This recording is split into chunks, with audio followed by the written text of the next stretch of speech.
siya, ang event dito sa Onispas, kung saan nagkakagulo ang lahat. Lahat halos na Star Trek dito sa pagdating ng ating Vice Presidente sa bayan ng Dahel.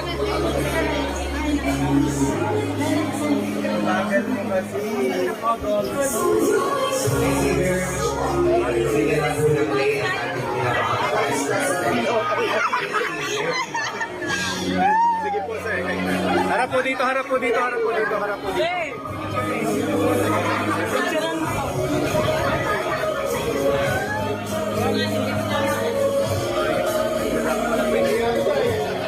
Namin sa inyo, mga kababayan namin, sa pagkakataon na ibinigay ninyo sa amin na makapaglingkod para sa ating bayan. Maraming salamat po sa inyo.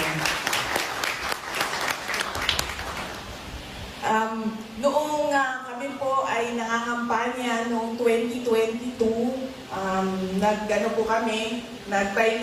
po kami mula Davao City, paakyat ng Ilocos, tapos paikot, pababa, balik ng Davao City. Dumaan po kami dito sa area ng Bicol at pagkatapos ko pong nanalo bilang Vice President at naupo bilang Vice President, isang beses lang po ako nakabalik doon sa Naga para po doon sa problema namin sa mga teachers na naging biktima ng krimen doon sa Naga. Mabilis lang yung biyahe namin noon. Pinuntahan lang namin yung mga teachers at kinausap namin sila. At tinulungan namin sila kung paano gagawin yung kaso nila kontra doon sa suspect na tinuturo nila. Tapos masaya ako dahil nung nakaraang linggo, nakatanggap ako ng invitation. Sabi nung kaibigan ko na tiga Naga, kung libre daw ako, ay iniimbitahan nila ako na ma-witness yung 100 years na centennial 100 years na mass ng centennial coronation ni Ina.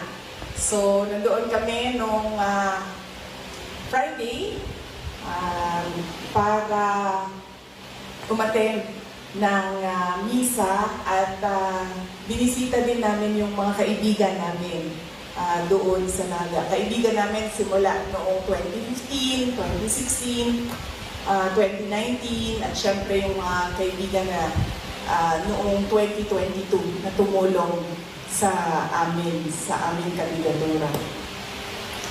Pagkatapos nun, sabi ko, puntahan natin yung island barangays ng Vinsons para tingnan yung makausap yung mga tao. Kami kasi sa Davao City, wala kaming island barangays. Pero napansin ko, maraming probinsya ang maraming mga island barangays. So, pupunta kami doon sa Calaguas. Nakausap namin yung dalawang kapitana nila. Doon sa kanila, 3 babaeng kapitan, 3 barangay. Yung isa wala doon. So, nakausap namin yung barangay council ng 2 barangay nila. At nakapagsabi sila kung ano yung mga pangangailangan nila doon. At ano yung mga nakukuha nila galing sa national government. Tapos ngayong araw naman na ito, nag-schedule kami para dito sa Daet, para sa inyo, at sa Legazpi, sa Albay, para sa mga kaibigan din namin doon sa Legazpi, sa Albay. Kung hindi nyo pa po alam, meron pong Office of the Vice President Satellite Office nandoon po sa Legazpi.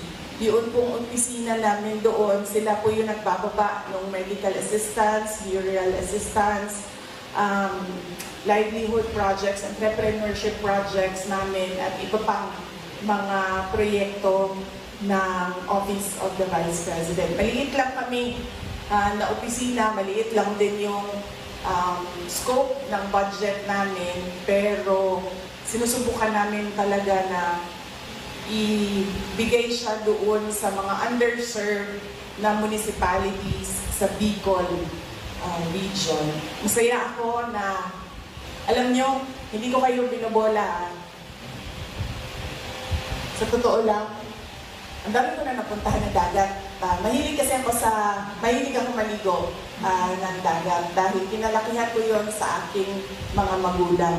Noon kasi, di ba, wala pang internet, wala pang cable, television, ang ano lang natin is yung maliit na TV na sobrang laki pa sa likod. Tapos, schedule lang yung mga shows na pinapalabas. So, ang aking mga magulang, kapag Saturday or Sunday, lagi pag Sunday, dinadala kami sa dagat, doon sa Davao City. So, parang picnic ba? Doon kakain ng lunch, maliligo, tapos uwi na kaagad sa bahay. Kasi malapit lang din, may mga coastal barangays kasi ang Davao City. At noon, sobrang ganda pa ng mga coastal barangays namin dahil hindi pa siya polluted. Sobrang linaw pa. Naalala ko pa, mabato siya, hindi siya ganito kaganda na buhangin siya. Doon sa amin mabato, pero malinaw yung tubig. Yun yung maalala ko. And syempre, kapag yun ang paulit-ulit na ginagawa nung ikaw ay bata pa, nadadala mo siya kapag ikaw ay may edad na. So, ako, nag-iisip na mamasyal, lagi ang una niyan is kung nasaan yung dagat. Tapos, noon, nabisita ko ang Masbate dahil nagka-problema, kung maalala ninyo, nung DepEd ako, nagka-problema sila sa NPA doon dahil may enkwentro na malapit sa paaralan. Tapos yung mga bata at yung mga guro ay natakot na pumasok sa school, kaya pinuntahan namin, nag-request kami ng stress debriefing sa mga first responders ng Department of Education. Kinausap namin yung mga bata at kinausap namin yung mga teachers na kung anong gagawin, kung takot pa yung bata pumasok or takot yung teacher na pumasok. So nakabisita ako sa Masbate at nung panahon na yon, sobrang dami ng binisita namin na municipality kasi lahat sila apektado. Naghahabulan kasi yung operation ng military tsaka ng hinahabol nila na NPA. So, yung magkadikit-dikit na mga municipality, apektado sila.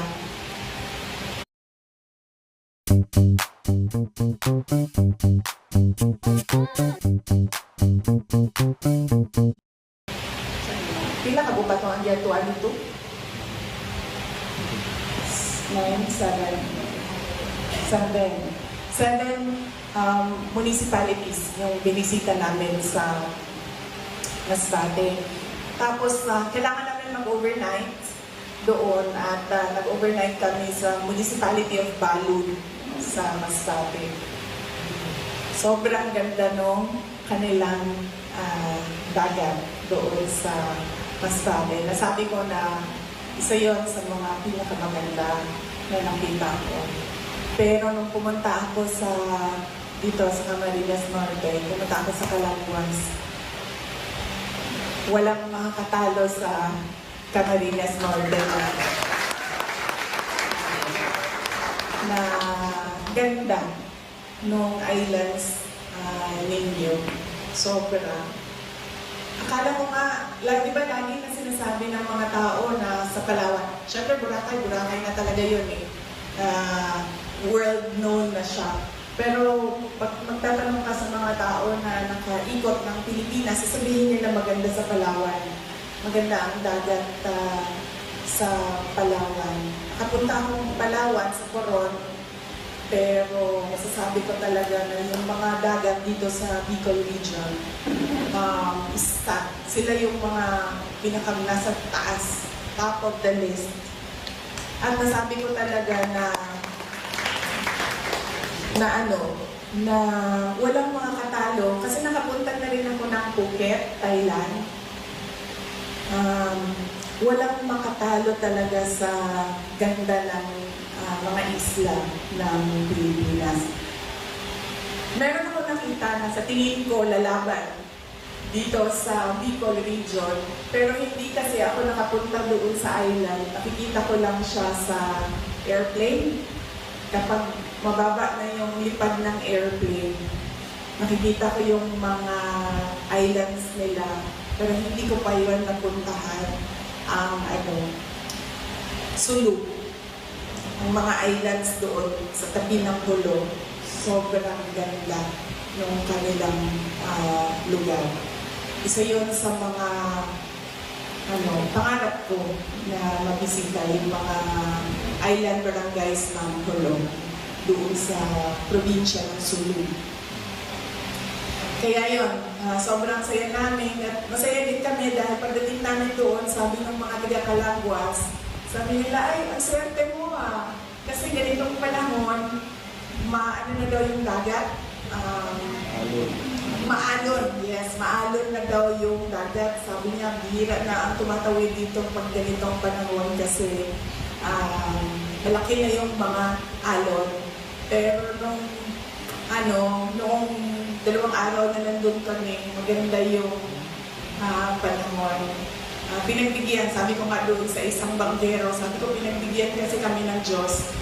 Tumawa siya ng tumawa. Kahit si Mayor kanina, doon sa Vinsons, nag-courtesy call ako sa kanya sa Municipal Hall. Sabi niya, alam mo, ngayon lang ako nakabiyahe ng Calagwas na ganitong panahon na walang alon sa dagat. So, sobrang saya dahil pinagbigyan ni Ina ang pag-ikot sa Bicol. So, yun po, yung iba ko pong mga pinagdadaanan, alam niyo naman na po yun. Hindi ko na po ito kwento ulit sa inyo lahat. Sa totoo lang, hinahanap nila ako doon ngayon sa House of Representatives kasi pinag-uusapan nila ang budget ng Office of the Vice President. Siguro naka-live stream sila doon, hinahanap nila ako. Pakisabi na lang, nandito ako sa inyo. Sabi ko sa kanila, binibigay ko na yan sa inyo kung anong gusto niyong gawin sa budget ng Office of the Vice President. Bahala na kayo. Basta kami, kung anong meron, yun ang tutuloy-tuloy ang trabaho ng Office of the Vice President.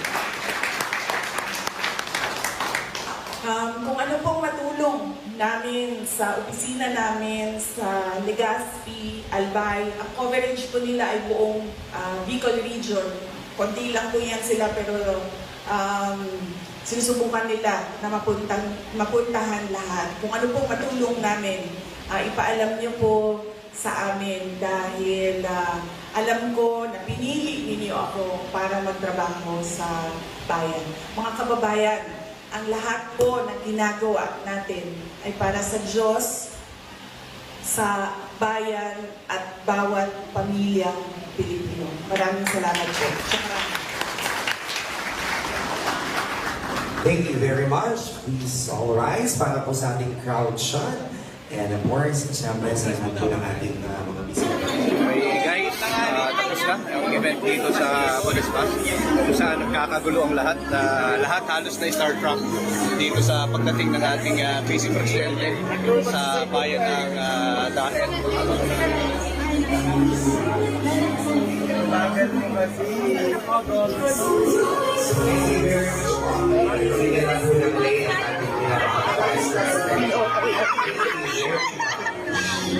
Sige po sir. Harap po dito, harap po dito, harap po dito, harap po dito.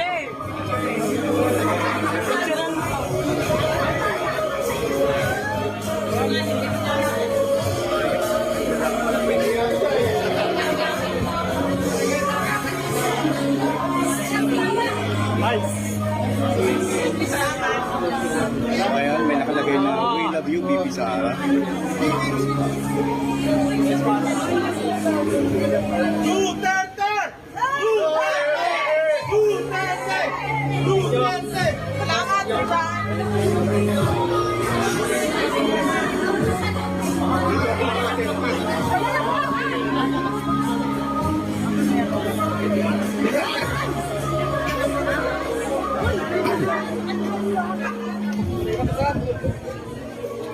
Let's go! Ingat, ingat.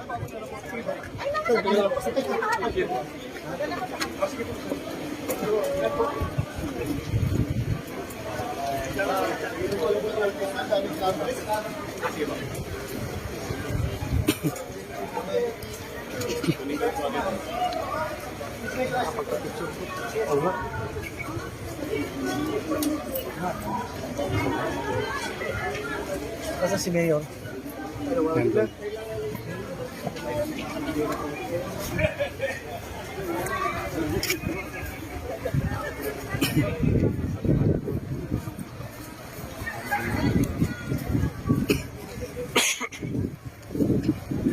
Kasi kaso ko ito sa mga boss. Kasunod ang presidente tayo. Susunod na Pangulo. Ganyan. Thank you, ha. Thank you. Hey, take a lunch tayo. Yeah. Sir, thank you. May lunch tayo. Yeah, muna kami. Lahat po, lahat. Ano po ang inyong masasabi? Thank you. I don't know if You're ever late. loyal son.